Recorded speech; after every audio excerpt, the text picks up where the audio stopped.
Buenos días, con algunas desprolijidades. Mi nombre es Norberto Llove, secretario científico de la escuela. Hoy tenemos el gusto de recibir al área de familia y pareja. Susana, por favor. Bueno, buen día a todos, todas, todes, y los saludamos con agradecimiento por acompañarnos en esta mesa de nuestra área de familias y parejas, que hemos llamado Dislocaciones en la Clínica. Como siempre les pedimos desde este espacio, de los miércoles a las 11, pueden ir haciendo preguntas por el chat y al finalizar las exposiciones las iremos leyendo y dándoles lugar. Voy a ir presentando a las panelistas. Nos acompañan hoy con el trabajo Dislocaciones en la Clínica, un trabajo amasado entre dos, Gloria Abadi y Laura Borenstein. Gloria Abadi es psicóloga, socia activa de nuestra institución, co-coordinadora del área de familias y parejas, docente y supervisora de la AEAPG y coordinadora del equipo de familia y pareja del Centro de Salud Mental número 3, Dr. Arturo Ameguino. Laura Borenstein, psicóloga, también socia activa de la escuela y co-coordinadora de nuestro área de familias y parejas. Es miembro titular de APDEVA, secretaria del Departamento de Pareja y Familia de APDEVA, docente de la Maestría de Pareja y Familia del Instituto Universitario de APDEVA.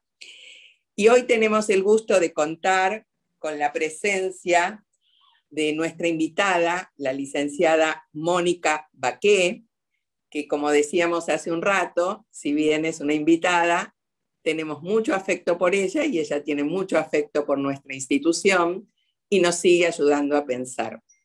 Mónica es psicoanalista, es egresada de la escuela, docente durante años de la currícula general, una de las fundadoras del área y docente también luego de la especialización de pareja y familia que en aquel momento teníamos en la escuela. Mónica Baqué nos presentará un trabajo que llamó Desconcierto, por lo cual pensé que estaremos hablando del desconcierto en la dislocación. Empezamos con la dislocación y les doy la palabra a Gloria y Laura.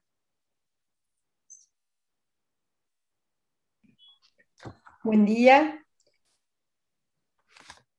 Es un gusto estar acá, un gusto estar en esta mesa, compartir este espacio con todos ustedes, representando nuestro espacio del área y con dos amigas como son Gloria y Mónica.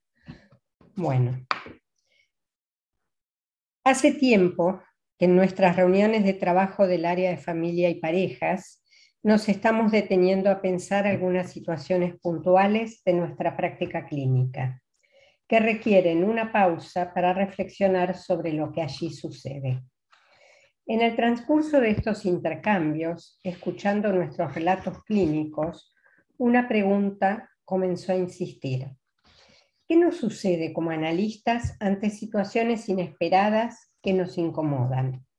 En ese sentido, el término dislocación, desarrollado por el doctor Pablo Farneda, resulta de ayuda para considerar cierta experiencia de la clínica vincular entre pacientes y analistas, que nos interesa abordar. Hay palabras que no sabemos y en este caso diríamos conceptos que producen imágenes, que traspasan el pensamiento y tocan el cuerpo. Nociones que por su potencia alumbran y definen nuevas experiencias. Nos interesa particularmente detenernos en una de sus acepciones, ya que expande el tema que nos preocupa. Dislocación entonces como algo que se desencaja, que pierde su sitio, está fuera de lugar. Es un concepto ligado al cuerpo y al dolor, ya que se refiere a cuando una articulación se sale del lugar y provoca dolor en el cuerpo. Farned avanza con su definición hacia lo que ocurre con el pensamiento cuando algo se disloca. Dice, es una oportunidad para pensar lo pensado y dejar de saber lo ya sabido. Es el tiempo de la oportunidad y de un acontecimiento. Por otro lado, el próximo simposio de la escuela, en su convocante invitación, plantea: una cartografía está hecha de instantes, de acontecimientos. No se trata de puntos fijos, sino de líneas que van trazando sentidos, siempre en movimiento, constituyéndose y reconstituyéndose, fragmento por fragmento, uno constituyendo al otro y siendo constituido por este. ¿Cuán cartográfico es el psicoanálisis que practicamos? ¿Somos cartógrafos o leemos mapas? Veamos eso de fragmento por fragmento, uno constituyendo al otro, o como dice Nancy, de uno otro. Nos interesa dejar planteada y abierta esta noción para considerar algunas situaciones de nuestra práctica clínica. Pienso, ¿eso de poder tener hijos con las trompas ligadas? No lo sabía. Además fue tan clara su decisión que yo pensaba si en realidad mis reflexiones no tenían más que ver con mis propios prejuicios de época y no veía que ella me hablaba desde las vivencias también de época. ¿Acaso hablamos todo con él o la analista? ¿Consultamos, reflexionamos todo con ellos o ellas? Isabel tenía una posición tomada respecto de su propio cuerpo que no consideró necesaria compartir para discutirla. En tal caso, lo que hizo fue simplemente expresar lo que iba a hacer. Reconozco que me quedé muy sorprendida, perpleja. Mis pensamientos, pude reflexionar luego, estaban atravesados por una suerte de censura que me hacían considerar su decisión como una mutilación y cierre, un para siempre, no más hijos. ¿Por qué no una mirada de cómo sentirse plena con el embarazo? ¿Cómo pensar en cómo se transforma el cuerpo? Me doy cuenta cuánto nos cuesta sacudir nuestras teorías y aún más nuestras creencias de cómo deben ser las cosas. Su observación, la observación del analista, convoca a preguntarnos, ¿cómo pensamos cuando pensamos? Tal como se observa, la analista de la viñeta nos invita no solo a descubrir los puntos ciegos y los prejuicios, sino a conocer y pensar el suelo epistémico desde el cual se crean los conceptos y las teorías. Un sinnúmero de términos fue conformando a lo largo del tiempo los ladrillos de un universo que se llama psicoanálisis. Inconsciente, preconsciente, conciencia, complejo de Edipo, complejo de castración, mecanismos de defensa, con sus correspondientes denominaciones, narcisismo, aparato psíquico, primera tópica, segunda tópica, series complementarias, también formación psicoanalítica, neutralidad, abstinencia. En fin, la lista sigue. Este breve listado de términos y conceptos psicoanalíticos surgen amasados con una episteme de la modernidad. Esta no consideraba necesario pensar la episteme que subyace a cada teoría. Por lo tanto, las ideas que configuran su marco teórico permanecen como un impensado. Probablemente acordemos que, si bien los eventos que cada una de ellas definen son producto de determinadas condiciones epocales, comportan el riesgo de convertirse en leyes. Y aunque no hayan sido inventadas con esa intención de universalidad incuestionable, pueden cristalizarse si se apartan del movimiento emanado de las condiciones del vivir. Vivir es ambiguo y singular, nos recuerda François Julian. En ese sentido, las subjetividades están, y en realidad siempre han estado, en continua transformación, lo cual reclama volver a pensar una y otra vez algunas categorías. Solo para acercar un ejemplo, ¿cómo definiríamos hoy a una familia? Los analistas compartimos la idea de que nuestro quehacer clínico nace a partir de la singularidad de cada paciente, de cada caso. Es por ello que solemos referirnos a lo artesanal de nuestra tarea. Sin embargo, nos interesa detenernos en una definición de lo singular que retoma el espíritu de cartógrafos que venimos sosteniendo, ya que apunta a lo que irrumpe. Un autor como Leuckovitz nos parece acerca una idea de singularidad que permite revisar qué acepción le damos, dando habitualmente a dicho término. Este autor señala que por lo general solemos pensar lo singular en términos matemáticos, para diferenciar uno de muchos, recortar lo que un conjunto agrupa. Lo cierto es que esta concepción no nos ayuda a pensar a lo que se refiere, a lo que se considera lo singular de cada situación. Entonces, toma en cuenta otra lógica y plantea la siguiente definición. La singularidad es lo que se sustrae al régimen del uno. No pertenece al universo en que irrumpe. Su presentación hace tambalear las consistencias previamente instituidas. En la singularidad que irrumpe, fracasan las legalidades constituidas. Además, una de las condiciones de posibilidad para que existan singularidades es la posibilidad de intervención. De ahí se sigue que una singularidad solo lo es para la situación en la que irrumpe, y solo si existe el trabajo subjetivo de lectura, producción y nominación, imposible desde la distancia mortal trascendente que establece la supuesta relación del conocimiento. La posibilidad de la intervención condiciona absolutamente la posibilidad de una singularidad situacional. No basta entonces simplemente señalar la condición epocal de pertenencia de un evento. Lo epocal presta condiciones para producir las variaciones necesarias que hacen que un descoloque se convierta en una dislocación, pero es en la inmanencia en que acontece y en la alteración que convoca que se crean otros posibles, exigiendo nuevas definiciones, nuevos conceptos inexistentes hasta ese entonces.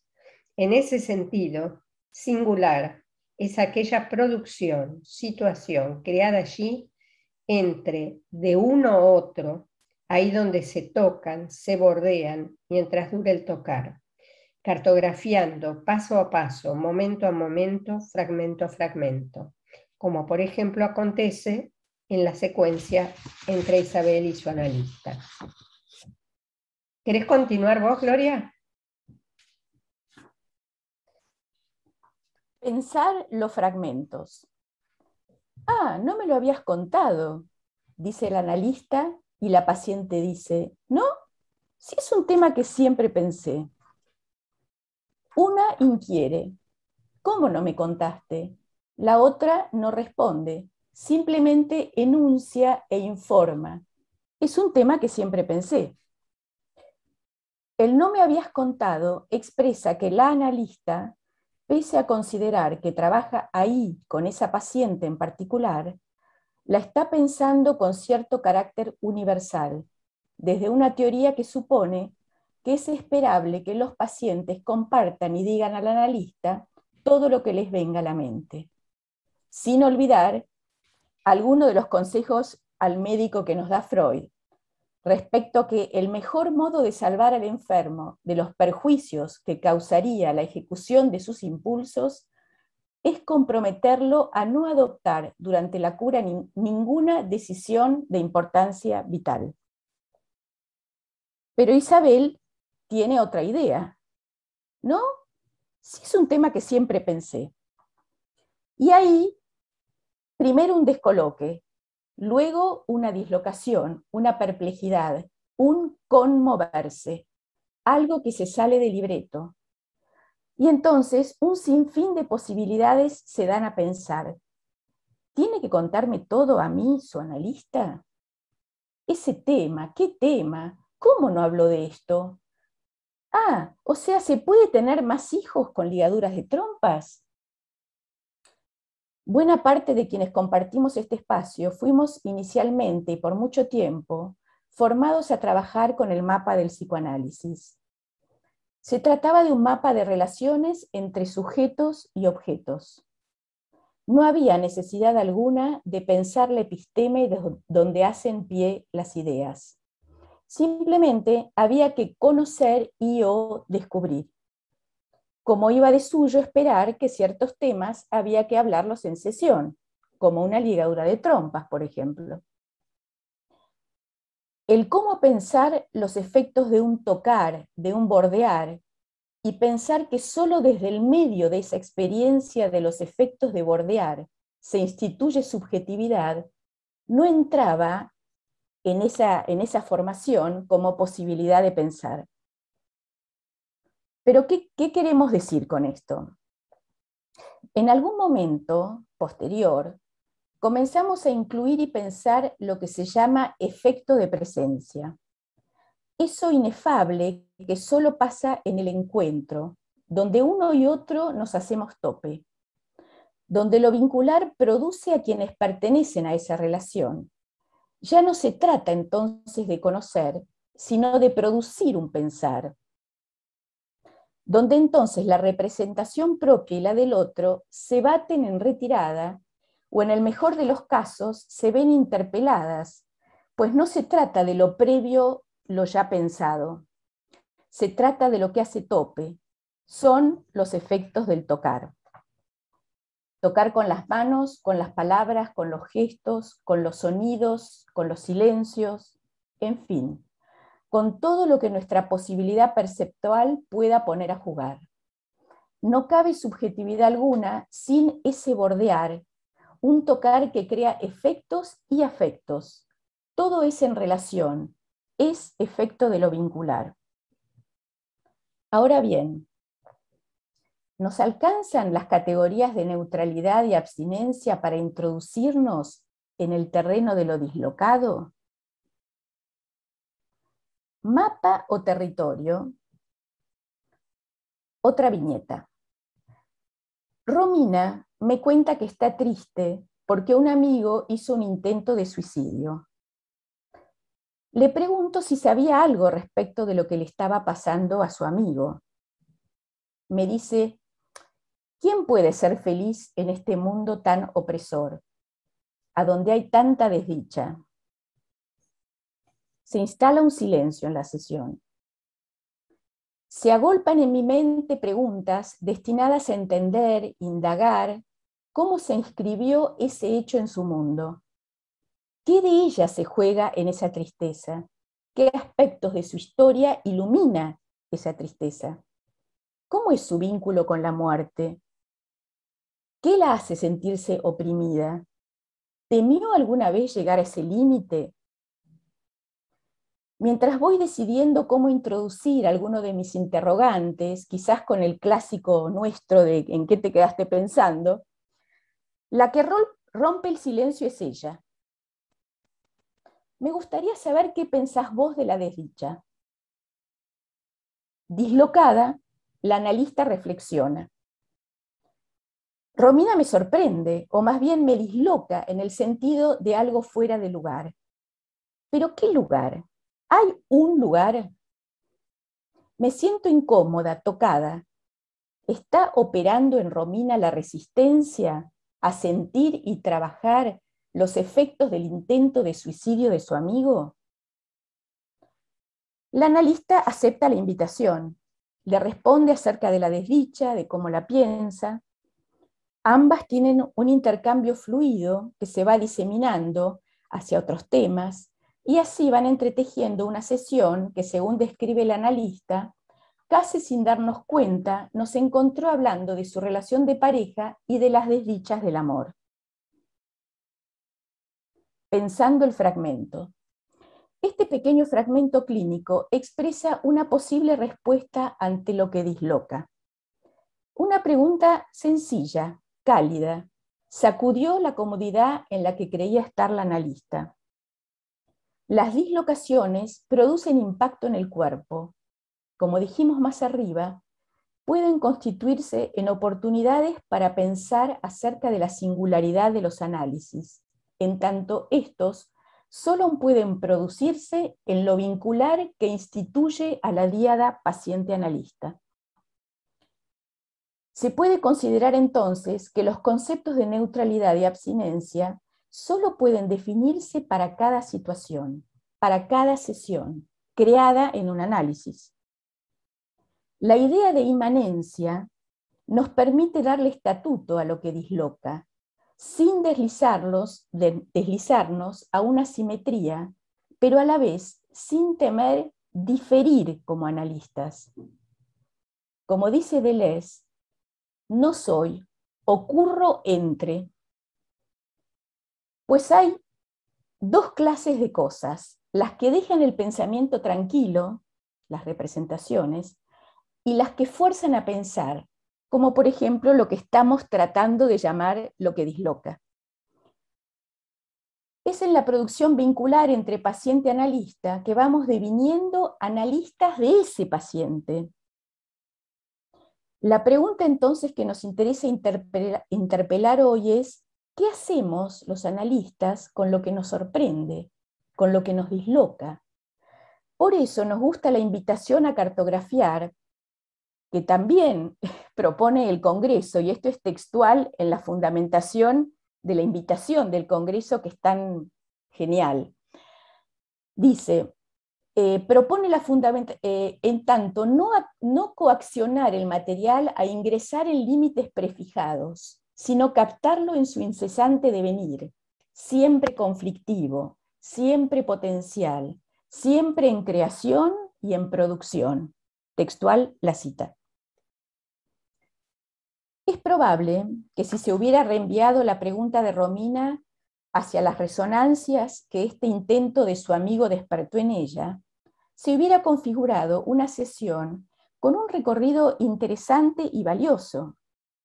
Sin embargo, la finalidad de compartir este micro relato es incluir la sorpresa dislocante y lo que de ella devino. Esa extrañeza que sintió la analista puso de manifiesto la perturbación que puede causar lo que no concuerda. Y dice el analista, al dejarme llevar por la invitación de mi paciente, se promovió un saber sobre mí misma desconocido. Como sostiene Alejandra Tortorelli, se trata de la violencia de lo vincular como aquello que llama a pensar. Hay un pensar de lo vincular que nos pone en juego, que nos arroja. Entendemos que el método psicoanalítico concibió los conceptos de neutralidad y abstinencia para encuadrar ese estar arrojado propio de lo vincular. Sin embargo, esta presentación propone pensar más del lado de lo que interpela que de lo que se deja reducir a esas categorías tan importantes de nuestra disciplina, ¿no? De neutralidad y abstinencia. De la mano de Freud aprendimos que el médico debe permanecer impenetrable para el enfermo y no mostrar, como un espejo, más que aquello que le es mostrado exigirle al paciente que nos comunique, sin crítica ni selección alguna, todo lo que se le vaya ocurriendo. ¿Es acaso posible sostener estos consejos freudianos? ¿Se puede permanecer impenetrable al paciente? ¿Cabe exigirle al paciente que sin crítica ni selección comunique todo lo que se le ocurra? Si se trata de seguir lo que el mapa psicoanalítico indica, tal vez sea posible. Pero si así fuera, ¿cómo cabe allí lo ambiguo y singular que plantea Julien? Pues lo ambiguo y singular no es otra cosa que la disponibilidad de alojar lo que acontece y que ya en su mismo acontecer está difiriendo. Lo que disloca, lo ambiguo y singular, también podemos pensarlo con las nociones de mapa y territorio que propone Radmila Siguris. El territorio, afirma, puede asimilarse a la relación vivida entre analista y analizante, mientras que el mapa se asimila al marco conceptual. Cuando se habla de transferencia, dice Siguris, los analistas parecen saber que se trata de manifestaciones que se refieren al mapa, que les permite aprehender alguna cosa del territorio al que no tienen acceso directo, sino por este marco conceptual. En ese sentido, sostiene que lo que constituye el vínculo entre dos seres humanos son los fundamentales de una presencia, fundamentales de singularidades que no son nunca generalizables. La voz, el ritmo del cuerpo, las maneras de mirar, los climas. Es ahí donde la transferencia se entrelaza. Podemos asociarlo con aquello que Janine Puget conceptualizó como efecto de presencia. Debido a esto, a este efecto de presencia, a esta singularidad, es que entre el mapa y el territorio puede desmoronarse en cualquier momento, ¿no? Puede haber un desajuste ahí. Quizás ese riesgo de desmoronamiento al que alude Siguris sea el movimiento propio de cualquier vínculo que no admite fijezas. Nos preguntamos, ¿es en ese hiato, en esa diferencia, donde podría nacer el acontecimiento, lo no pensado, lo que disloca? Romina convoca al analista a mostrar un pliegue de su mundo interno. Isabel comparte una decisión ya tomada en otro lugar. El dispositivo, con todo lo que implica, se va armando entonces, fragmento a fragmento, momento a momento, en tanto haya disponibilidad para alojar lo que se presenta. Ahí donde la disponibilidad está escatimada, territorializada, y en su fijeza es solo un mapa, todo aquello que incomode buscará retomar su cauce y tal vez haya que preguntarse por las resistencias del analista. Una breve viñeta, Pedro, de 5 años, está enojado. Su analista le interpreta que está enojado porque en breve tienen que interrumpir los encuentros por un tiempito, dado que ella se va a tomar una licencia porque está embarazada. Esta le dice que se siente seguramente abandonado y que se enoja, como lo hace con su mamá. Pedro, enojado, le responde, pero no es así. Mi mamá es mi mamá. Y lo que me pasó con ella no es lo mismo que me pasa con vos. La analista ve confirmada su interpretación, pues considera la respuesta como una resistencia que la confirma. Lo vincular, que fuerza a pensar, no es sin violencia. Se trata de la diferencia entre hacerse pensamiento y nacer al pensamiento, tal como lo plantea Judith Butler. Hacerse pensamiento es un pensar en consonancia con las representaciones previas. Nacer al pensamiento es aquello que conmueve, que asombra, que interpela y duele como una articulación cuando se disloca. Bueno, muchas gracias, Laura y Gloria. Te damos la palabra, Mónica Baqué, con Desconcierto. Muchas gracias. Encantada de estar acá con ustedes. Me figuro que estoy en el auditorio. Está muy bueno, está muy bueno. Bueno, el tiempo está fuera de quicio, dice Hamlet. Las palabras. Estas líneas parten de una invitación del área de familia y pareja para conversar sobre aquellas situaciones que producen desconcierto en la clínica. Un poco después la palabra desconcierto se cambió por sorpresa, mientras recordábamos con la colega que me acercaba el convite que hace tiempo que se habla de las novedades en la clínica y sin embargo las novedades teóricas se vislumbran tímida y lentamente. Trataremos entonces de cómo se piensa en la clínica y no cómo se piensa la clínica. En medio de unas vacaciones, olvidado de sí mismo, Freud es interpelado por una moza, quien le pide que le dedique unos minutos. Nosotros la conocemos como Catalina. Inesperadamente, en la cima de una montaña famosa por su paisaje y su hostería, se produce una situación clínica. En el espacio del panorama y el tiempo del esparcimiento, se ha producido un encuentro que recorta otro espacio y otro tiempo, que lo sorprende, a Freud primero y más tarde a Catalina. Mientras la situación transcurre, indecidiblemente ellos ya no están situados como huésped y mesera. El espacio de nuestro consultorio es más predecible, por lo menos hasta la pandemia, y sin duda nos torna proclives a la escucha. Sin embargo, si algo de la sorpresa no nos acecha al abrir la puerta o admitir a un Zoom, analizar se acercará peligrosamente a la administración de un método y una teoría. ¿Dónde se ubica ese diferencial que singulariza cada uno de los encuentros clínicos? ¿Cómo pensamos durante la sesión? ¿Cómo funciona nuestro aparato de pensar?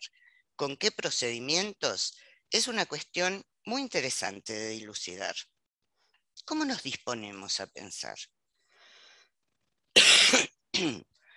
Formados como psicoanalistas y con una batería de conceptos a nuestra disposición, esperamos y comprobamos que los sueños, los lapsus y los síntomas expresen bajo la forma de una solución de compromiso tendencias represoras y reprimidas ocurridas en otro tiempo y ahora actualizadas.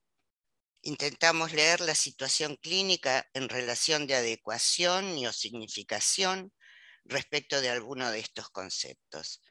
Es una tarea de desciframiento o traducción que pone en relación un ya dado, la batería de conceptos, con otro ya dado, situación clínica, discurso del paciente, formación sintomal. Incluso pueden forjarse conceptos nuevos para objetos situacionales, discursivos o sintomales que no se adecúen o signifiquen en los ya existentes. Pero la relación entre el concepto y el objeto permanece inalterable. Aquí las teorías, lo que sabemos, funcionan como una suerte de manual de instrucciones. Es confortable, fundado y universal. Pero pensar es algo diferente. Pensar es convocado por aquello que los pensamientos no abarcan, por aquello de lo que no pueden dar cuenta. Pensar se suscita por lo impensable. En el trabajo de las chicas, ¿cómo se va a ligar las trompas si nunca me lo dijo? ¿O vos qué pensás de la desdicha? Soy muy amiga de la sorpresa y espero que me visite a menudo cuando estoy en una situación clínica. Sorprender significa, según la Real Academia Española, pillar desprevenido y también conmover, suspender o maravillar con algo imprevisto, raro o incomprensible. Y es bueno que lo que suceda en la clínica nos pille desprevenidos y la ausencia de prevención nos torne hospitalarios hacia lo imprevisto, raro o incomprensible. No es lo mismo esperar un paciente que una entrega de Mercado Libre. Uno recibe la sorpresa, hace algo en el momento con ella y la acopia para pensarla también en otro tiempo. Porque hay un tiempo por fuera del transcurso de la sesión donde también pensamos. Y no se trata de que durante la sesión no pensemos, pero se trata justamente que dentro y fuera pensamos de modo diverso, porque no es lo mismo sorpresa que desconcierto. Desconcierto, según la Real Academia, es un estado de confusión o desorientación en que queda una persona a causa de algo inesperado o sorprendente. Y también significa falta de orden y disposición de las cosas. Así que atención, porque entonces lo imprevisto, lo inesperado, puede animar tanto la sorpresa como el desconcierto.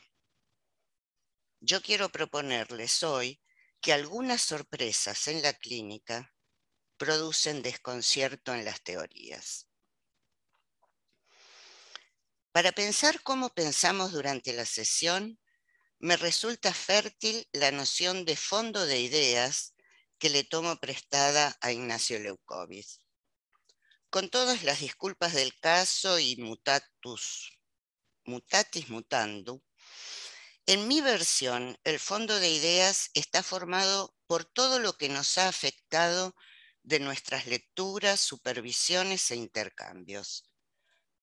Un catálogo no exhaustivo de teorías, análisis, supervisiones, intercambios de todo tipo, experiencias de vida, se aloja en nosotros como una superficie fluida, sensible a las intensidades que recibimos y capaz de producciones puntuales, no solo por pertinencia, sino también por pequeñez, por nimiedad. Mi idea de fondo de ideas intenta una deslocalización de las categorías teóricas que las ponga a disposición, que las ponga a la mano y también en disposición de ser trastocadas. Entonces, este fondo de ideas se convierte en una condición de la situación que nos posibilita pensar en inmanencia, es decir, ubicados al nivel de la situación, en medio de la situación y también efecto de la situación. Pensar allí y desde allí. Pensar desde lo que ocurre y no sobre lo que ocurre. Este fondo de ideas es una más de las condiciones presentes en la situación clínica y tal vez podría ser, si quisiéramos recurrir a términos ya establecidos, la que configura el lugar del analista con relación a la atención flotante.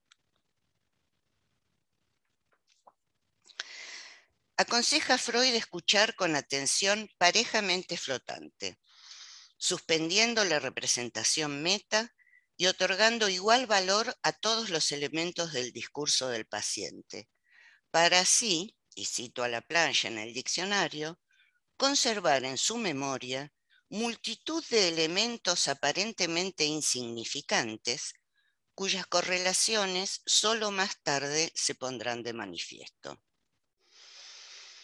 Desde el lejano oriente, François Julien nos propone el concepto de disponibilidad y subraya en el prefijo dis la difracción en todas las direcciones de la posición y por ende su misma disolución.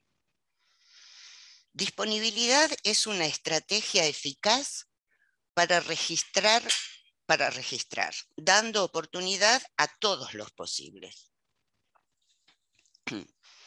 para recibir sin expectativa todo lo que se presente. Los conceptos no son idénticos, pero de algún modo se solicitan mutuamente. Contienen al mismo tiempo, cada uno de ellos, una cierta paradoja. La atención parejamente flotante y la disponibilidad se concentran sobre todo a la vez, configuran una atención sobre la dispersión. Desde su enunciación y durante mucho tiempo, las elucidaciones alrededor del concepto de la atención flotante se centraron en las dificultades del analista en suspender sus propios prejuicios, inhibiciones y demás formaciones de su propio inconsciente para abrirse a las formaciones del inconsciente del paciente. De allí entonces la sugerencia del análisis didáctico, que tantos líos institucionales promovió, y el acento sobre el análisis de la contratransferencia. No porque aquellas controversias hayan sido finalmente saldadas, pero en las últimas décadas las interrogaciones apuntaron también al lugar y la función que las teorías incorporadas ocupaban durante la escucha en la sesión, para intentar ponernos a salvo de no encontrar sino aquello que ya sabíamos que encontraríamos. Por eso me es útil pensar que todo aquello que hemos estudiado, leído, aprendido, conversado, junto a las formaciones de nuestro propio inconsciente y, ¿por qué no?, a nuestra experiencia de vida, se configura durante nuestra escucha en sesión como una superficie líquida en reposo, parejamente flotante, dispuesta a dejarse afectar por la multitud de elementos aparentemente insignificantes que escuchamos. Figurar líquido el fondo de ideas permite que los puntos de la superficie se encuentren en igualdad de condiciones, sin privilegio alguno, y que las trayectorias de los movimientos que la escucha suscite no estén determinados por reglas preexistentes. Así entiendo el libre juego deseable de nuestro aparato para pensar durante el transcurso de la escucha psicoanalítica.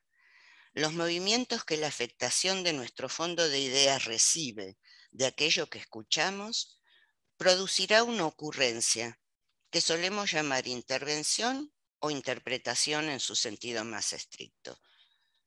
Pero Julien dice algo más respecto de la disponibilidad. Dice que discretamente, sin estridencias, deslizada incidentalmente entre nuestras frases, esa noción no deja de entablar sordamente una revolución. Socava el andamiaje en función del cual nos representamos. El sujeto pasa a concebirse ya no como un pleno, sino como un hueco, lo cual me da pie para pasar al ámbito del concierto teórico de la mano del sujeto. El sujeto del que tanto se habla. Sujeto del inconsciente, sujeto sujetado, sujeto supuesto al saber, sujeto que no es yo, pero que siempre es el sujeto. El paso del tiempo, los cambios, las mutaciones que ajenas a nuestros deseos avanzan y avanzan, se estrellan contra el peñón del sujeto. ¿Lo desgastan? ¿Acaso lo socavan? Desde nuestra disciplina, qué palabrita, ¿no?, se intenta protegerlo con las ideas de subjetividad, producción de subjetividad, subjetivación, conceptos todos ellos abiertos a la contemporaneidad, a la epocalidad, a los tiempos que cambian. Cambian los géneros, cambian las elecciones, cambian los modos de relacionarnos unos con otros, hasta el equilibrio ecológico de nuestro planeta cambia, pero el sujeto, por más que hace décadas que muchos leemos que el sujeto es aquello que yace debajo, aquello de quien algo es dicho, a quien algo es atribuido, y no la sede de la acción, a pesar de ello el sujeto sigue conservando su sustancialidad, su esencia, su hegemonía y su propiedad. El feminismo puede desafiar y conmover el patriarcado, pero el sujeto. Debemos desprendernos de la gramática, vociferaba Nietzsche. Yo les propongo conservar el sujeto solo en la gramática. Conservar solo el sujeto gramatical, ese original subjectum. Como usuarios del lenguaje nos encontramos a merced de la gramática y tanto el lenguaje como la gramática le vienen marcando un derrotero al pensamiento occidental que lo constriña a obcecarse en la distinción entre verdad y falsedad, entre sustancia y atributo, entre conocimiento y opinión. Sin embargo, los pensadores contemporáneos que más han atraído la atención de los psicoanalistas, cada uno a su modo, con sus particulares sesgos e intereses, vienen cuestionando estos modos de construir conocimientos apoyados en fundamentos y universales. Entonces me atrevo a decir que no encuentro fértil la idea de conservar un sujeto trascendente y universal, muchas veces adosado y casi confundido con el aparato psíquico, y adosarle ropajes subjetivos epocales. Pero si sacamos al sujeto del concierto teórico, ¿qué nos queda? Nos queda multiplicidad, nos queda subjetivación. Multiplicidades que pueden pasar a formar parte de otras, conspirar con ellas manteniéndolas diversas. ¿Por qué esta condición me parece importante? Porque comenzamos a debatir la lógica del uno, otro nombre del sujeto, de la mano de Badiou, quien ofrecía la posibilidad de una novedad, a condición de ordenar las marcas precedentes según su pertenencia o no a la nueva lógica advenida, otorgándole un lugar a lo imposible para la situación anterior, pero obligando a la repetición del nuevo sentido instalado. Años atrás escribí que nuestro desafío es cómo pensar un estilo de afectación de la novedad venida que no recaiga en una puesta en sentido trascendente programada para funcionar como máquina de reproducción. ¿Podrá la respuesta ser multiplicidades, subjetivaciones?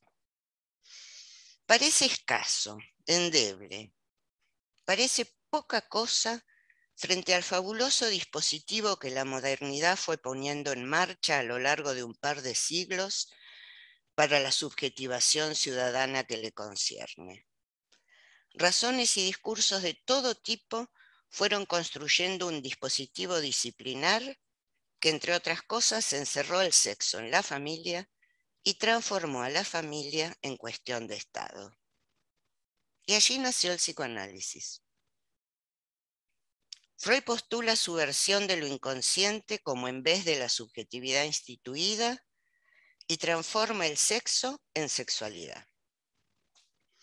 Desafía a la modernidad con la promesa de liberar las subjetividades del yugo represor, al mismo tiempo que la asiste, indagando en el surgimiento y devenir de lo psíquico en el ámbito familiar. Una fabulosa sinfonía que se expande por todo el mundo occidental. Pero algunos instrumentos están comenzando a desafinar. Muchas presentaciones humanas nos desconciertan. Parejas gays, parejas abiertas, triejas, transgénero, travestis, transexualidad, identidad autopercibida, identidades no binarias. Y lo paradójico es que somos hospitalarios, los alojamos, estamos disponibles y pensamos con ellos. Pero afuera del consultorio seguimos diciendo Edipo, seguimos diciendo castración, seguimos diciendo pulsiones y seguimos pensando que sin falta no hay deseo. El tiempo está fuera de quicio, ya no transcurre, se agolpa, se desencadena.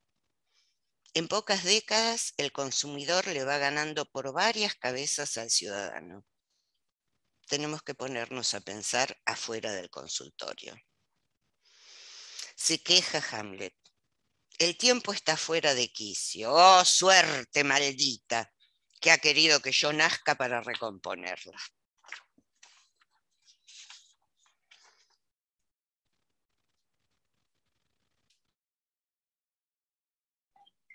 Bueno, muchas gracias, Mónica.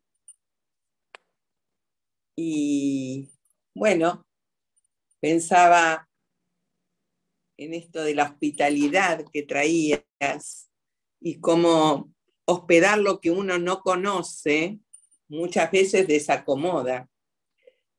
Pero desacomodar también podemos pensar que es la fuerza vital de la vida, ¿no? Así que, bueno, los invito a conversar, a preguntar, a desacomodarnos, dislocarnos y desafinarnos por un rato y ver qué sale.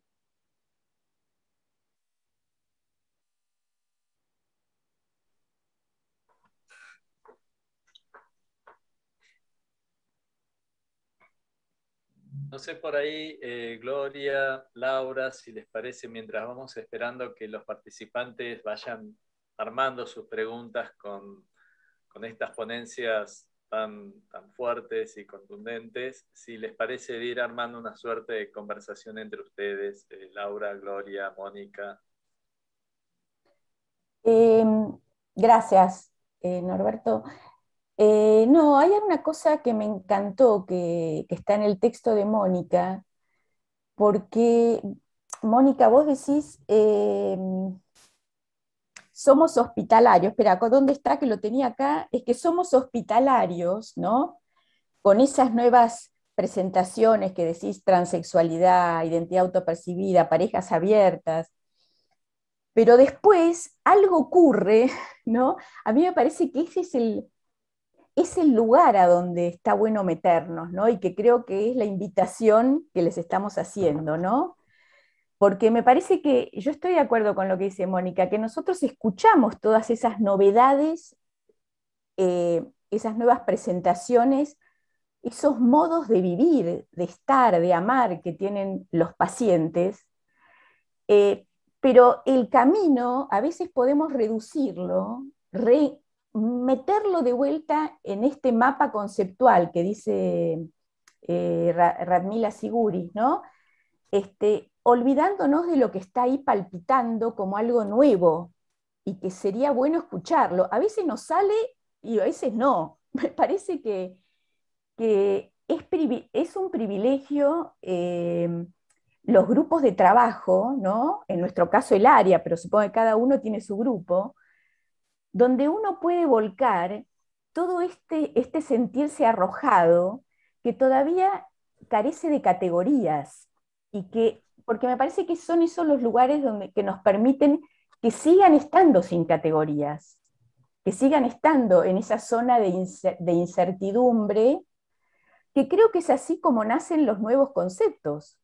Me parece que es así como podemos pensar algo nuevo, dejando en la incerteza algo que escuchamos, que nos desacomoda, pero que decidimos, bueno, en todo caso, zambullirnos desde adentro, como dice Mónica, en la situación, para desde ahí entenderlo, ¿no? O por lo menos no cerrarlo. No sé si es mucho decir entenderlo. Mónica, ibas a decir. Sí, yo creo que trabajamos mejor en la clínica que afuera de la clínica, ¿no? Quiero decir, me parece que venimos ya varias décadas conmovidos en nuestro modo de pensar y eso se nota en una clínica que realmente está mucho más disponible, es mucho más hospitalaria, no traduce, etcétera. Pero estamos muy vagos, estamos muy vagos en producir teorías. Yo creo que estamos muy vagos en producir teorías. Qué sé yo, bueno, por ahí le toca a la generación que viene, nosotros cumplimos con cambiar, con ser un poco más abiertos en la clínica, pero encuentro porque es difícil, ¿no? Yo digo, una de las cosas, por lo menos a mí me pasa, por la cual nunca me consuelo con que Ignacio se haya muerto, es que pensar al tiempo de que las cosas suceden es muy difícil. Y el tipo tenía una habilidad para eso, que realmente se extraña. Yo no encuentro otros pensadores que vayan pensando a medida que lo fluido transcurre, ¿no? Porque, qué sé yo, a mí me encanta Foucault, me encanta Deleuze, pero también vivieron y escribieron en otra realidad, que fue anticipatoria, si se quiere, digamos, pero donde su vivencia, su epocalidad, transcurría dentro de las murallas de la modernidad, ¿no? Entonces, nosotros podemos tomar muchas de esas ideas, pero también tenemos que transformarlas, y encuentro que ahí es donde donde estamos un poco vagos. Voy a ir leyendo algunas preguntas, en este caso de a una, porque me parece que cada una no las puedo juntar todavía, ¿no? Estela Maris Grisolía pregunta a Mónica, ¿podrías ampliar un poco más cómo tomás lo del fondo de ideas?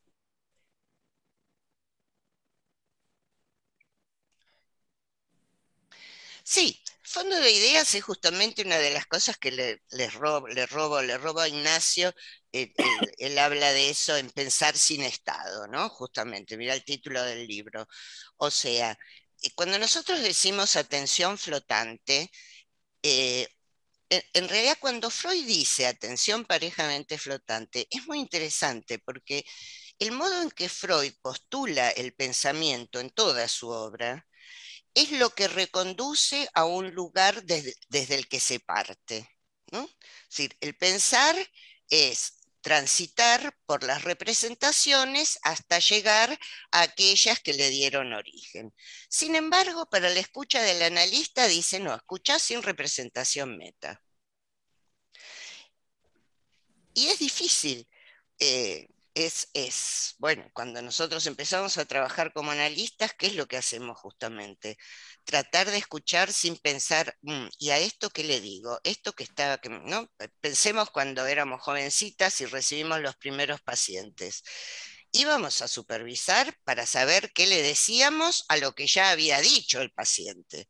Después uno artesanalmente se va entrenando en otra cosa, en que en una cierta confianza de que si escuchamos, una ocurrencia va a suceder y no va a ser una ocurrencia arbitraria, impertinente, sino que va a estar en relación entre aquello que nosotros sabemos, somos, hemos adquirido por experiencia, por formación, y la afectación de lo que el paciente, los pacientes o los que estén presentes del otro lado nos estén haciendo llegar. Por eso a mí me parece muy importante el aspecto sensorial que está enfocado, está acentuado en el trabajo de Gloria y de Laura, ¿no? Eso de lo que toca. Tocar con las manos, tocar con las palabras, es dejarse afectar. Es decir, es otra, por ejemplo, es otra deuda que la teorización psicoanalítica tiene pendiente, que es otorgarle un lugar al sensorio que no lo reduzca simplemente a transformarse en representación psi. Hay algo del sensorio que se escapa a lo representable. ¿No? Se escapa. Ustedes lo decían, el tono de voz, la posición corporal. Bueno, nosotros no tenemos teorizado el sensorio, qué lugar le damos. Y sin embargo, creo que también es el sensorio el que está presente en este fondo de ideas. Bueno, no sé, Estela, si con esto te contesto. Susi, Laura, yo ibas a decir. querría, sí, pero quería, ¿por qué no lees lo que dijeron Carmen y Mónica? Sí, y Porque estaba quería decir algo en relación a eso y a lo que dijo Mónica recién también. Dale. Sí, Carmen Bianchi dice, Mónica, me parece interesante una de las definiciones de sorpresa, que es desorden, falta de orden. También hablas de nuestra disciplina. Entonces me pregunto si somos capaces de dejar venir y convivir con el desorden en nuestra disciplina para dejar que nazca algo nuevo. Mónica pregunta, ¿el concepto de implicación del Luró intenta ampliar el de contratransferencia? Solo es posible, creo, pensarla en grupo. ¿Alcanza a hacerle lugar a lo impensado? ¿Dar cuenta de lo que nos conmueve? Ok. A ver, yo tengo la siguiente impresión, ¿no? Que estamos intentando pensar como si fueran simultáneamente, ¿no? Algo de esto decía recién Mónica cuando se refirió a Ignacio, a esa capacidad que Ignacio tenía, en donde a mí me parece que por un lado estamos tratando de preguntarnos nosotros como analistas cómo pensamos cuando pensamos, ¿no? ¿Qué lógica tiene el psicoanálisis? Y en la medida que interrogamos eso, ubicarnos en algún otro lugar posible, ¿no? Que es esto que en el texto con Gloria planteamos acerca de la episteme. Nosotros no nos formamos para interrogar eso, había que conocer y aprender, digamos, ¿no? Y formarse. Me parece que ahora estamos intentando abrir un espacio de pensamiento y de interrogación sobre eso. Ahora, cuando Carmen dice algo como esto de lo que llamamos la clínica, la clínica es algo que se produce ahí, se produce entre nosotros y él o los pacientes. Es inefable, es inanticipable.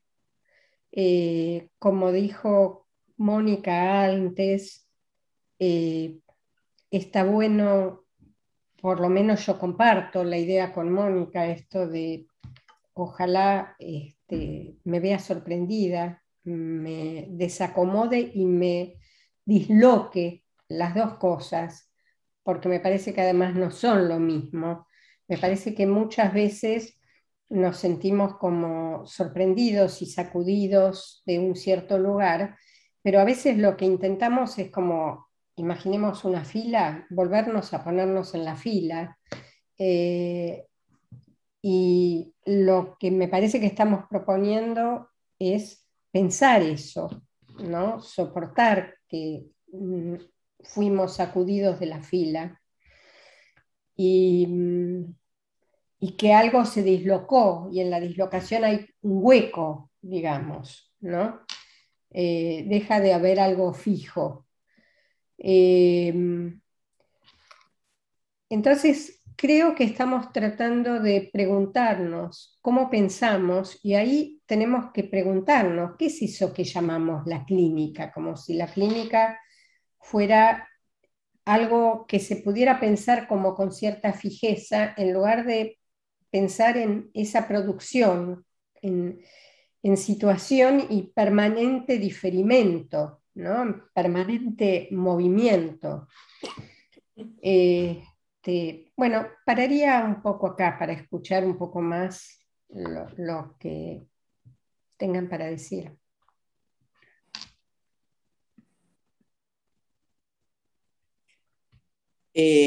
Gloria, Mónica, ¿alguna quiere también referirse a las preguntas de implicación que hizo Mónica? También puedo decir que hay varios felicitando por las ponencias, que invitan a pensar y fuerzan a pensar, abriendo a la potencialidad que tiene el psicoanálisis.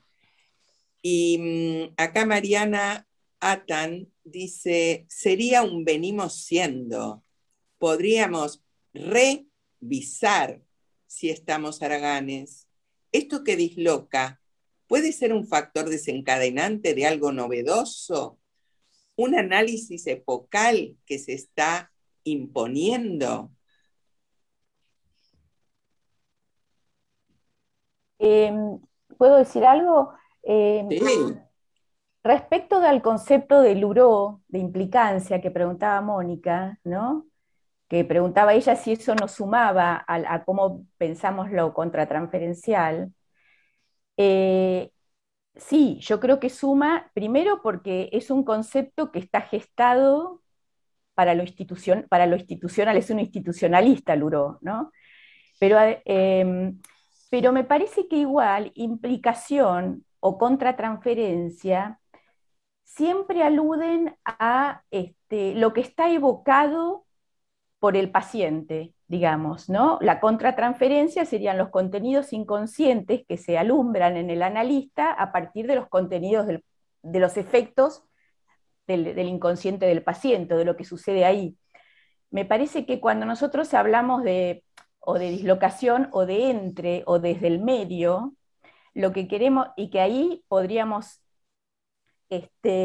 ayudarnos con el concepto de interferencia de Berenstein, aunque la palabra no es nada linda, él con interferencia trata de ir más allá de lo que es la transferencia y la contratransferencia para traer la novedad, ¿no? Porque él dice que la interferencia tiene que ver con aquello que no es lo que se repite en transferencia, sino algo novedoso que se da en ese entre paciente y analista que no estuvo antes. No es una ausencia, no tiene que ver con una ausencia, o sea, con una representación, sino que tiene que ver con una producción ahí, inmanente en ese vínculo analista-paciente, ¿no? Entonces, creo que tanto implicación como contratransferencia no toman tanto en cuenta esta idea del entre, de ser desde el medio, ¿no?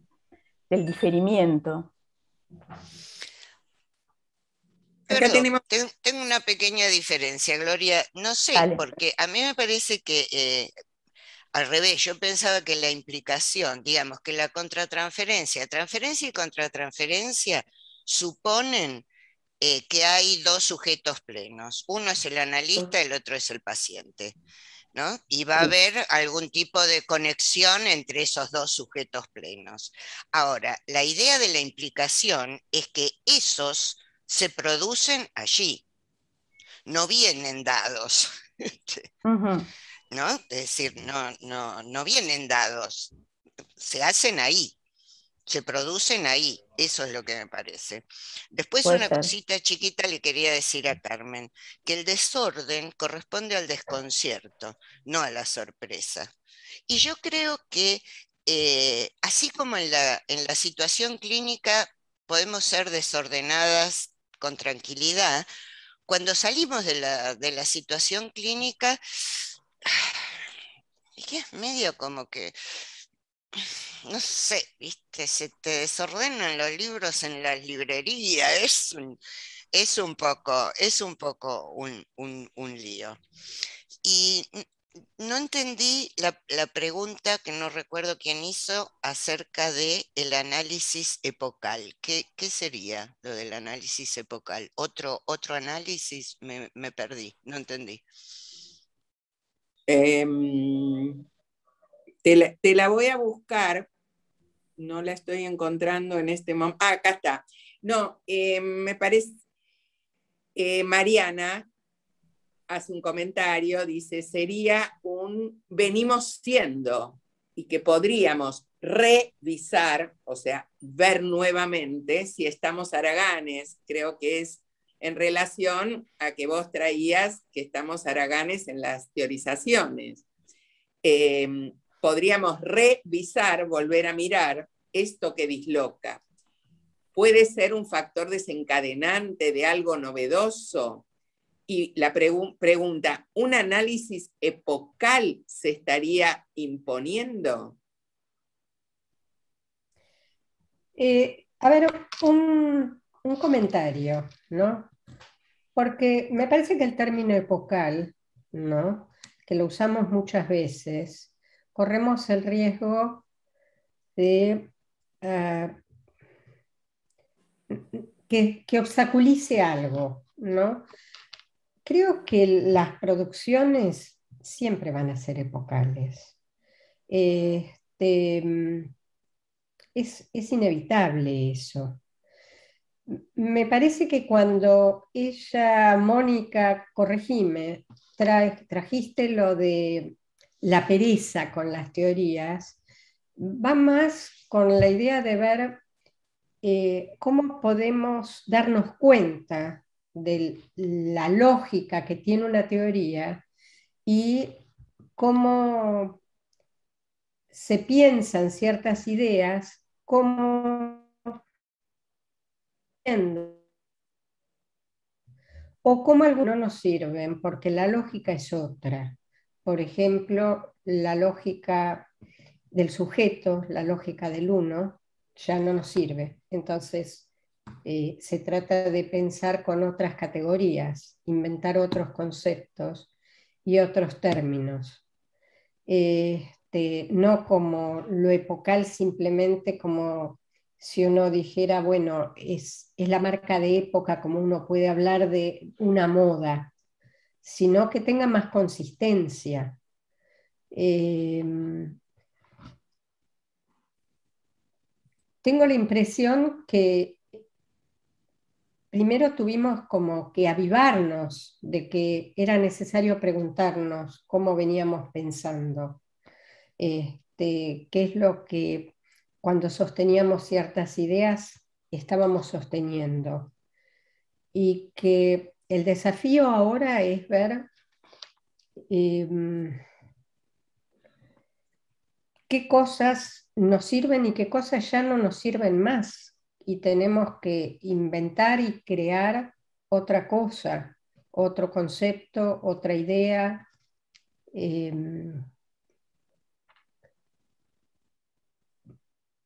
Porque la cosa no va más. O sea, cuando nosotros pensábamos que la homosexualidad solo cabía de ser pensada dentro de lo psicopatológico, no había discusión posible. Para poner un ejemplo.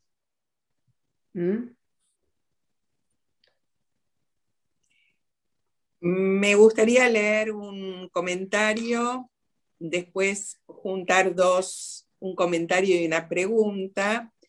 Y tenemos unas manos levantadas que podríamos preguntarles si quieren escribir o si les damos la palabra y pueden decir algo brevemente. Entonces, Ana Nalbanti, que nos visita por primera vez, hace un comentario que dice que piensa a partir de lo escuchado que las interpretaciones y todo lo que sucede en el campo analítico es una creación de a dos, algo nuevo y único, en el que sin la sorpresa, el dejarse tocar del analista es solo un sistema teórico. Lo creativo como algo que nace entre dos. Y la pregunta es de Ana María López y el comentario de Lucila, de la Serna. Ana María pregunta si lo sensorial alude a aquello que escapa a la dimensión expresiva del lenguaje. Y Lucila dice que le parece muy interesante lo que Mónica trae de incorporar lo sensorial, aspecto que muchas veces no se toma en nuestra teoría, el dejarnos tocar como analistas más allá de la palabra. Y yo también agrego que justamente en el trabajo de Gloria y Laura, también el tocar y el cuerpo tienen una gran presencia.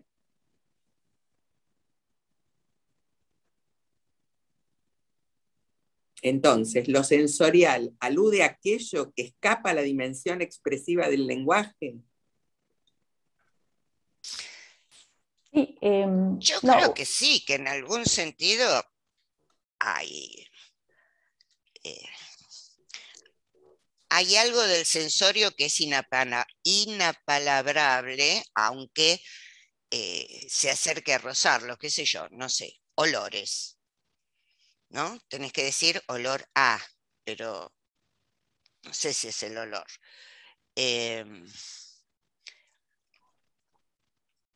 Hay toda esta cuestión del cuerpo vibrátil, ¿no? De aquello. Yo me acordaba de una paciente, es una cosa así chiquitita, una señora separada hacía unos años, una señora no muy joven, pero tampoco vieja, y que entonces narra que tiene un encuentro, ¿no? Con un encuentro casual con un hombre. No me acuerdo ahora la circunstancia, pero sí recuerdo lo que ella narra. Dice que al darme la mano, una cosa me corrió por la espalda. Bueno, es lo más que se puede llegar con las palabras, digamos. O si no, uno ya entraría más dentro de del lenguaje poético, que le tuerce tanto el rabo a las palabras que puede expresar cosas que son muy difíciles de capturar, ¿no?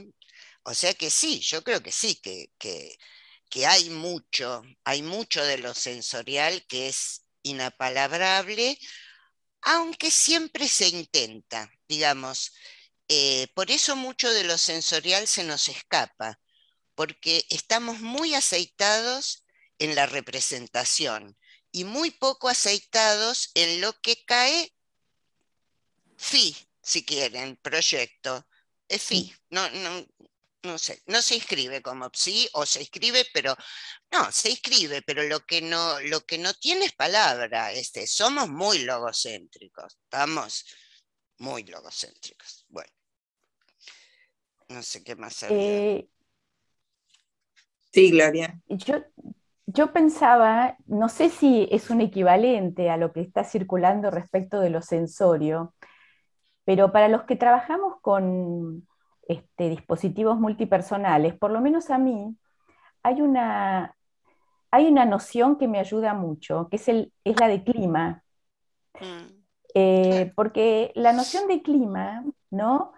Sobre todo para los que trabajamos en vínculos, es piola, digamos, es fecunda, porque no alude a ningún integrante en particular, en una familia, en una pareja, ¿no? Uno no podría decir que el clima está provocado porque el hijo tal cosa o lo mira de tal manera al padre, es algo que se produce en esa trama que está ahí, que hacen esa escena, que producen esa escena en sesión, y me parece que el clima, no sé si están de acuerdo, está como formado, ¿no? Entramado con lo sensorio, ¿no? Es lo que me parece, lo que evoqué cuando hablábamos de eso.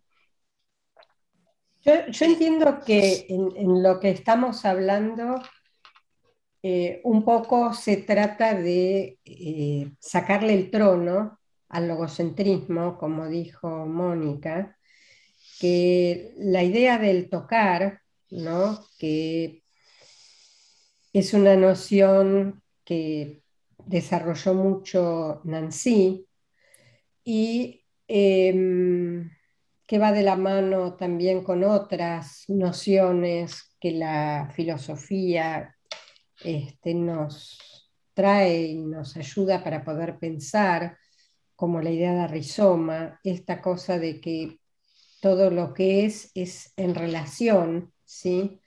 Y es efecto de un encuentro y dura lo que dura el encuentro, ¿no? Esta es la idea del entre. Me dejaban pensando, ¿no? En esto de si no es un problema plantear la cuestión en términos de oposición, ¿no? En términos de lo sensorial y el logos. Por ahí esto que trae Gloria del clima va un poco como con la idea del tocar, en el sentido de esta cosa más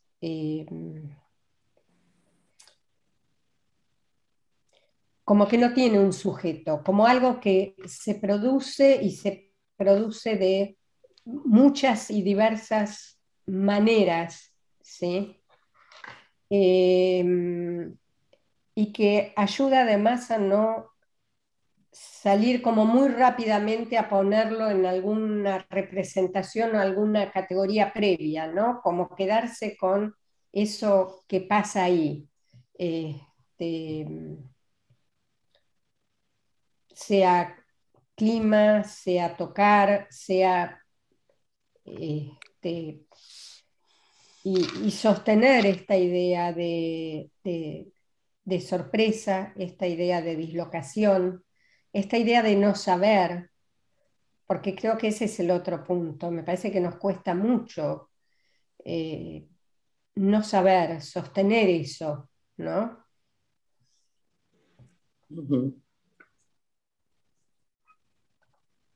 seguimos esperando a ver si quieren escribir preguntas, incluso las personas que solicitaron hablar.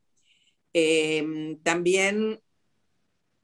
Susana, me parece que está Raquel Cielenik hace un ratito con la mano levantada para preguntar algo. Por eso le estábamos preguntando si quiere escribir y si no está. No, dijo que no. Ok, perfecto. Pasa que yo tengo puesto el chat y no te veo. Entonces, creo que está Raquel Cielenik y también está Inés Burgui, que pidió la palabra. Adelante, Raquel, te tendrías que desmutear. Perdón, voy a ver si logro entrar en el clima, me gusta la palabra. No escribo, porque escribir implica una pregunta. Y eso no, yo quiero pensar con ustedes, porque es un tema que lo llevo puesto. Soy uruguaya, acá en Montevideo, somos colegas que nos hemos reunido, nos reunimos sistemáticamente trabajando con los casos. De modo que este tema que ustedes traen, yo lo llevo puesto. En determinado momento hice una presentación de un caso, y esto está todo el tiempo presente, ¿no? De modo que me siento como si estuviera con mis colegas de todos los días charlando de estas cosas. A mí hay varias cosas que quiero decir. En primer término, me da ganas de cantar Mercedes Sosa, ¿viste? Cambia, todo cambia. Entonces, de alguna manera estamos en medio de una movida que cambian los paradigmas, cambia el clima, cambia lo ecológico. Lo que me parece que todo se mueve, eso ha sido siempre así. Lo que pasa es que la pandemia de repente lo pone en juego y lo deja ver. Y si no, no lo vemos, creemos que estamos trabajando con las teorías que nos habitan y nada más que eso. No, todo nos mueve. Me parece que estamos muy tocados por la pandemia, muy afectados, porque nos hace ver todas estas cosas. Nos hace vacilar, nos hace darnos cuenta que hay cosas que tienen que cambiar, que ya no son las mismas, de época, de paradigmas, de lo que quieran decir. Entonces, ¿a dónde nos lleva esto? ¿A dónde nos lleva a darnos cuenta? A mí me parece que nos lleva ¿a qué? ¿A transformarnos? Eso claro que sí. ¿A involucrarnos de otra manera? Pero claro que sí. ¿Y a transformarnos en qué? Esa es la cosa. ¿A dónde nos lleva? ¿Qué hacemos con eso? Porque de alguna manera todos podemos transformarnos. Yo también me siento haciendo cosas que nunca hice antes. Y a veces las valido y a veces pregunto, ¿eso estará bien? Pero de alguna manera sí hay una posibilidad y casi una habilitación a movernos y a plantear cosas y a ejercitar lo que ya sabemos, porque las teorías estamos habitados por esas teorías. No nos sacan de la cabeza eso, no nos sale de la cabeza, se quedan ahí. Entonces, habilitados desde las teorías, podemos hacer un montón de preguntas y hasta experimentar las cosas, ¿no? Porque podemos también, y eso es lo que me parece que importa, deslizarnos a dónde con esta transformación. Podemos deslizarnos a una cuestión coloquial como la que plantearon en los casos, ¿no? Coloquial, interpersonal, vínculos entre pares. Digamos, yo no voy a hacer juicio de esto para nada, porque a veces sí, a veces es necesario y a veces no. Entonces, ¿es necesario? Las preguntas estarían allí. ¿Es necesario entrar en la cuestión interpersonal y coloquial? ¿Es necesario deslizarnos al conductismo de repente? No digo que no, y capaz que sí. Pero entonces creo que importa tener el para qué, saber por qué lo hacemos. Y por supuesto, después corroborar que estuvimos bien o no estuvimos bien. Bueno, porque gracias. cambiar las teorías. ¿Va cerrando? Cambiar las teorías. No es momento. Vamos progresivamente, como cambian las leyes, como cambia la ciencia. Esto es progresivo, ¿no? Entonces me parece que hay momentos en que uno puede sentir que cambia de lenguaje, cambia a otro lenguaje, y de pronto empieza a expresar las cosas, qué sé yo, a mí a veces me sale un chiste, me sale una anécdota, una metáfora, y a veces me parece que es mucho más efectiva que una interpretación, porque salimos de los lugares del saber. Si un paciente a mí me pregunta qué pienso sobre la infelicidad y yo opino, no salgo del lugar del saber, ni instalo en el lugar del saber. ¿Al paciente le sirve? ¿Es necesario? Bienvenido. Pero esas son preguntas Raquel, que... Raquel, vas cerrando en una de esas. Bueno, alguna, Mónica, Gloria, Laura, ¿algún comentario de...? No, yo entiendo lo que plantea Raquel, lo que pasa que creo que no es posible. Creo que no podemos ir cambiando de a poquito, ¿no? Digamos, en un sentido, el edificio psicoanalítico tiene resquicios, pero hay que tener cuidado con qué piedra sacamos, porque a veces si uno saca una piedra, hay muchas cosas que se caen con ella. Y yo creo que antes de sacarla tenemos que tener alguna otra cosa para poner en su lugar. Porque no es tanto que la época, la época no es una moda. Época es un término que usa Foucault para referirse al modo de pensamiento y a las legalidades que funcionan y que transcurren en un cierto tiempo. No es una moda. Entonces, digamos, las presentaciones que nosotros vemos ahora no son novedosas en sí, han existido siempre. Homosexuales sí hubo siempre, la gente tuvo amantes todo el tiempo, alguna gente era varón y se percibía como mujer y al revés, etcétera, etcétera, etcétera. Todo esto sucedía. La trieja famosa, que me hace mucha gracia porque lo que quiere es que los dejen casarse a los tres, pero no es ninguna novedad, qué sé yo. Marx salía con las dos hermanas, bueno, no importa. O sea, esto es como la historia de cada uno, ¿no? Uno de una persona, de un paciente, dice, sí, pero tiene una historia. Historia tenemos todos. La cosa no es lo que nos pasó, sino qué hacemos, qué hicimos con lo que nos pasó y cuáles son las dificultades que encontramos. Y con las presentaciones de la época es lo mismo. No son las presentaciones que se presentan, sino la lógica con las que son pensadas. Y en ese sentido, la cosa muy curiosa es que lo institucional está caminando adelante de nosotros, ¿no? Entonces, cuando se sanciona el matrimonio igualitario, cuando se sanciona la identidad de género autopercibida, cuando se sanciona las identidades no binarias, nos están ganando de mano, porque nosotros no tenemos mucho para decir. ¿Qué es una identidad no binaria? Perdón, yo les pregunto, a lo mejor alguno de ustedes lo tiene claro, yo no lo tengo claro. Pero no quiere decir que esté sucediendo ahora y que nunca pasó. Quiere decir que ahora está ocupando un lugar en la epocalidad que es diferente de la que ocupaba antes. Y que eso es lo que nos hace pensar, no que suceda. ¿Se entiende? Eso. Sí, si te parece, gracias. Le damos la palabra breve a Inés Burgui, que había pedido la palabra. Así, Inés, por favor. Sí, hola, buen día. Muchas gracias. Muchas gracias por las presentaciones. Hola, Mónica, tanto hola, tiempo. Inés. Un gusto encontrarnos por acá, un gusto enorme. Bueno, yo lo que quería decir, digamos, en relación con lo que han presentado, es que a mí me parece que, o sea, me hicieron acordar esto de las teorías, ¿no? Cómo entender las teorías. Me hicieron acordar a un artículo de Foucault que se llama ¿Qué es un autor? Totalmente. Él plantea ahí a Freud y a Marx como dos creadores de discurso, ¿no? Y entonces él dice, se trata ahí más de leer lo que está en vacío o en laguna en ese discurso freudiano, porque Freud dijo tantas cosas, incluso se contradijo, ¿no? En algunos puntos.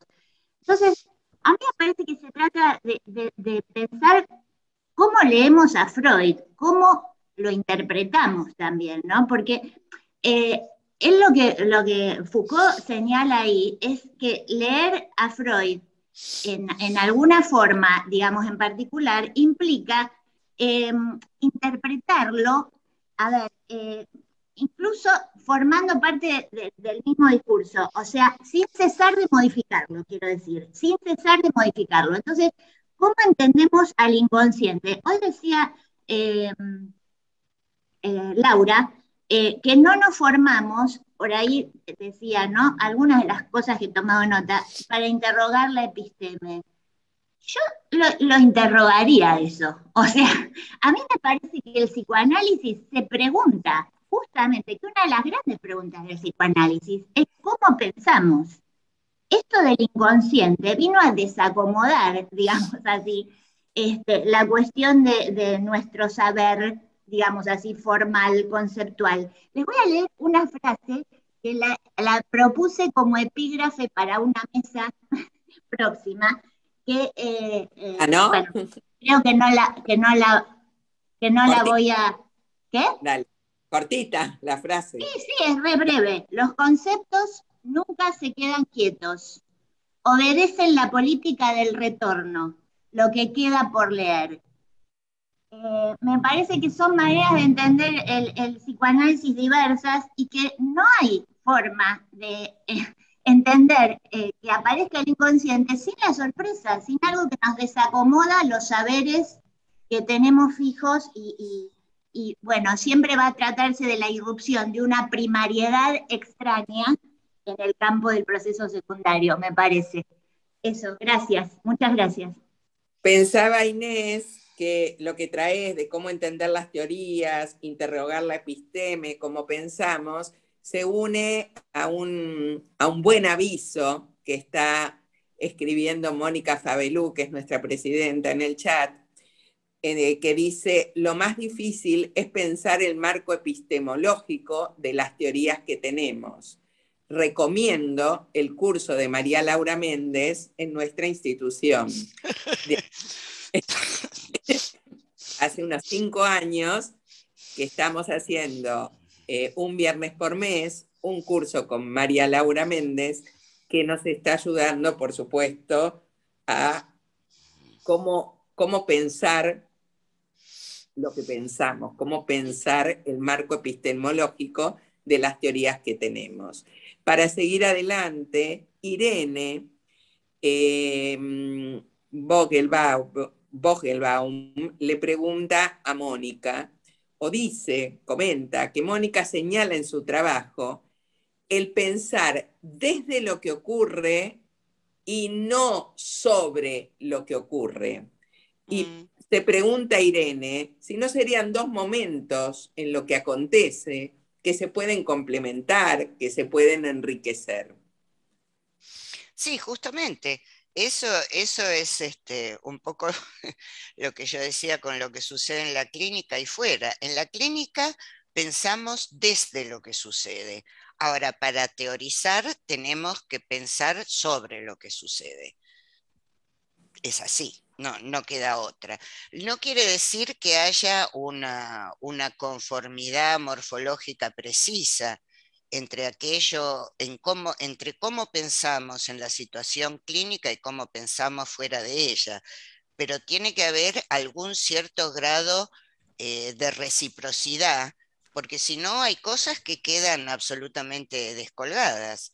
Y eso es lo que yo siento. Por eso creo que en el ámbito de la teoría sí estamos desconcertados, que hay muchas cosas que no están cerrando, no están cerrando. Mónica, voy a hacerte, a decir una frase, también en relación a lo que traías de la haraganería, ¿no? El otro día me apareció una frase de Fernando Ulloa, que dice que más que practicar las teorías, necesitamos teorizar las prácticas. Sí. ¿Podría ser por ahí? Y sí, yo creo que sí. Digamos, si ustedes quieren, eso es lo que hizo Freud, ¿no? Freud iba transcurriendo en la clínica y iba construyendo teoría. Bueno, no somos Freud, qué sé yo, nos da trabajo.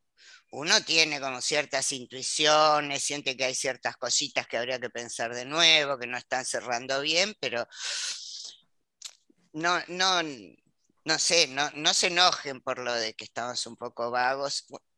Yo lo digo principalmente por mí también, porque tampoco yo es que me siento a decir, bueno, si saco Edipo, ¿qué pongo? ¿Cómo como Edipo con identidad no binaria? ¿Cómo? No lo como, no me casa. Y no quiero justamente hacer todas esas cosas que siempre se van haciendo cuando una episteme está por estallar, ¿no? Que son las hipótesis ad hoc. Bueno.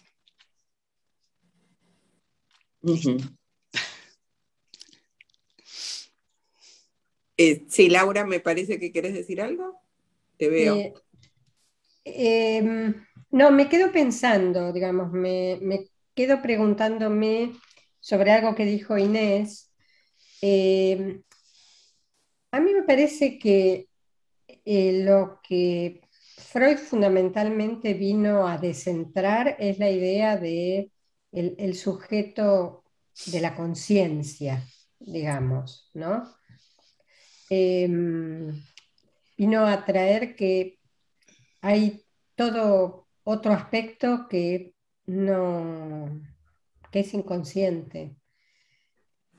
Ahora, es una teoría que está amasada con la modernidad, con lo que eso implica, o sea, con el determinismo, con una idea de pensar el sujeto, con una idea de pensar lo uno. Y me parece que lo que estamos intentando de ver es un poco como estaba diciendo recién Mónica, qué hacemos con aquello que hoy ya no lo podemos pensar de esa manera, ¿no? Y que tampoco tenemos que apurarnos, pero sí se trata de pensarlo. Hace poco en una charla alguien formulaba una pregunta que era ¿por qué tomábamos ciertas nociones más desde otra disciplina, de otras disciplinas y menos del psicoanálisis, pero referido a el poder revisar e interrogar los conceptos, ¿no?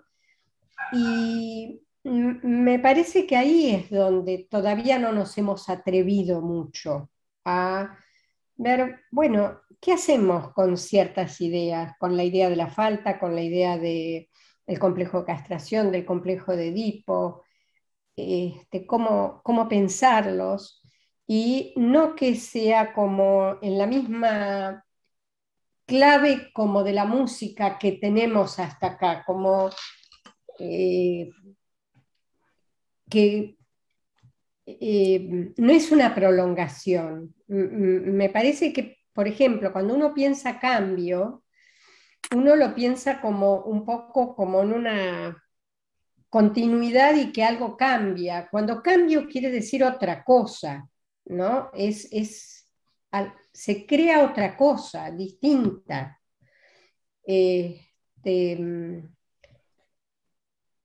me parece que nos cuesta, ¿no? En el área, parte de lo que disparó el trabajo de hoy tenía que ver con cómo pensar ciertas cosas que ya no las podemos pensar de la misma manera. Por ejemplo, supongamos la ley del padre, ¿no?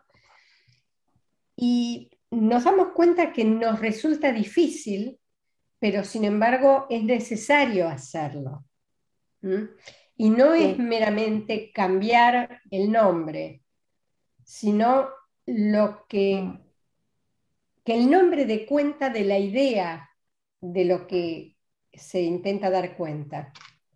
Yo pensaba, tomando esta palabra que marcó tanto, Mónica, que vos dijiste, haraganería, ¿no? Para la innovación, digamos, ¿no? Yo pensaba humildemente que quizás el camino es que cada uno en su clínica vea qué le hace ruido y qué ya no lo ayuda a pensar, ¿no? ¿Cuáles son, o el encuentro con conceptos que de repente iluminan? Por ejemplo, yo lo voy a decir en base a lo que a mí me ha ayudado a abrir nuevos caminos en mi clínica, y es el concepto de rizoma de Deleuze, ¿no? ¿Por qué? Porque el concepto de rizoma lo que alude es a un descentrar, ¿no? A que no hay algo que dé una explicación. Por ejemplo, el complejo de Edipo, no es que esa categoría va a explicar todo aquello que devenga, ¿no? Todos los vínculos, los vínculos que devengan de esa administración de la sexualidad, de esa primera administración de la sexualidad que impone la familia. Sino que lo que propone Deleuze con el rizoma es que hay muchas líneas de análisis y ninguna tiene una jerarquía, ¿no? No es que se parte del complejo de Edipo y lo demás son derivaciones de ese centro que es el complejo de Edipo, sino que el rizoma implica un montón de líneas de análisis con igual nivel de jerarquía, ¿no? A mí particularmente esta figura me ha ayudado a abrir camino en la clínica diferente. Digo, porque también creo que es como algo muy, muy de cada uno, ¿no? De cada trabajo, de cada terapeuta, de cómo se concibe una clínica. Bueno, yo les digo lo que a mí me pasa con eso. A mí en eso me sacó de una cierta haraganería para repensar muchas cosas basándome en el concepto de rizoma. Yo quería preguntarte, Gloria, si podés contar algo más de Radmila Siguris, que nombraste. No, Ramírez Siguris la descubrí gracias a un compañero del hospital. Ella nació en Belgrado, pero vivió en Buenos Aires, fue al Nacional Buenos Aires, incluso se hizo su secundaria acá, y ahora creo que vive en París. No, me parece, descubrirla me pareció como una pensadora, porque el libro del cual se extraen estos fragmentos se llama Después de Lacan, Encuentros y Desencuentros, ¿no? Y tiene que ver un poco con todo un cuestionamiento que hace a algunos conceptos duros del lacanismo, que no se los voy a decir porque no domino esa situación, pero sí lo que a mí me impactó mucho es cómo ella toma esto que traía Mónica y Laura y de lo sensorio, ¿no? Como que el vínculo es una cosa, dice ella, y la transferencia es otra. La transferencia pertenece a un marco conceptual que enmarca en todo caso lo vincular y lo encorseta o le da, es un cauce, pero no es el único. Pasan cosas en el terreno que no pueden reducirse al marco conceptual, que creo que son todos esos matices que nosotros estamos tratando de incluir en este intercambio, ¿no? Gracias. Me parece que hay una pregunta fuerte para terminar, que quizás tiene que ver con lo que traía Laura, de cómo incorporar también otros desarrollos teóricos. La pregunta es, ¿cómo abrir las teorías sin entrar en una suerte de eclectismo? Eclecticismo. Claro, eclecticismo, perdón.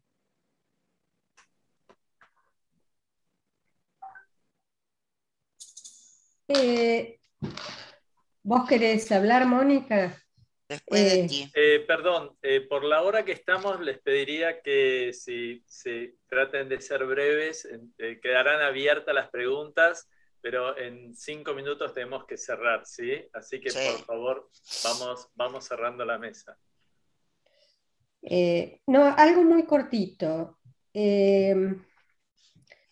No sé si puedo responder esa pregunta. O sea, a mí me parece que las cosas se ponen a rodar. como dice el poeta, se hace camino al andar y uno ve lo que se va produciendo. No sé qué quiere decir Ecléctico. teorías eclécticas, digamos. No, lo dejaría abierto, lo tomo para pensar, pero no sé, Mónica, vos qué querías decir al respecto. No, yo creo que sí, que por supuesto que cuando uno sale de la disciplina se encuentra con otras cosas que pueden ser disruptivas. Y uno puede, y se ha hecho muchísimo, hacer una incorporación acrítica de conceptos de otras disciplinas. En general los psicoanalistas lo hemos hecho de los filósofos, y se las incorpora críticamente y entonces se pone todo junto, ¿entendés? Y lo que pasa es que vos no podés pensar en la negatividad radical de Hegel y pensar en el Dasein de Heidegger, porque la verdad es que no pueden ir juntos. Y eso se ha hecho muchas veces en psicoanálisis, y entonces creo que sí, que ahí somos de un eclecticismo medio asqueroso. Ahora, si yo pienso que hay que abrirse a otras teorías, pienso que sí. Pienso que hay que abrirse no a otras teorías psicoanalíticas, a otros pensadores. Y dejarnos afectar, pero afectar de la misma manera que nos dejamos afectar en la clínica por el discurso del paciente, ¿no? Digamos, como para tratar de que se produzca algo que no estaba antes. Algo que no estaba antes, no puede, una importación acrítica de conceptos, eso es un desastre y se hace muchísimo, y parece muy novedoso y es muy epocal y muy contemporáneo, y para mi gusto no funciona para nada. Pero bueno, disculpen, lo de haraganería no quería ser una crítica a ninguno de nosotros. Fue fecundo, lo decía Mónica. solo como que a ver si nos entusiasmamos. Pero muchas gracias, fue una reunión hermosa, estoy muy contenta de que me hayan invitado y se los agradezco muchísimo. Y nosotros muy contentos también. de haber aceptado. Nosotros también. Y también quería decir que, bueno, que no hemos leído un montón de comentarios que eran felicitaciones, apareció recientemente la palabra nutritivo, así que cuando Gloria te contesta, Mónica, que fue fecundo, nutritivo, y les agradecemos muchísimo a todos. Y abrimos los micrófonos para un aplauso general. Sí, ya está autorizado que pueden abrir los micrófonos para aplaudir. Felicitaciones. Muchas gracias a todos. Muchas gracias. Mónica, lindo verte. Qué lindo, hola. ¿Qué haces, Marta? ¿Cómo va? Wow. Ahora viene el pequeño momento de chusmerío espantoso. Mientras tanto, lo vamos invitando para el miércoles que viene. Volvemos Mónica, pasame el celu. No, pero eso es muy serio, Debates Norberto. clínicos, conjeturas diagnósticas, que se llama Figuras Clínicas de la Perversión. No, Bueno, eso es muy serio. no te cuento con la perversión los problemas que tengo, Norberto. Por eso te esperamos el Paramos la miércoles que grabación. viene, Mónica. No, Te esperamos terrible, es Abrimos la espantoso. Te voy a grabación. mandar Por un suerte, trabajo que escribí. Por suerte tenés problemas, Mónica. Bueno, Acá estamos, chicas. Qué Hola, lindo Marta, verlas, Inés. Hola. Bueno, Marta, después Una te llamo pregunta. por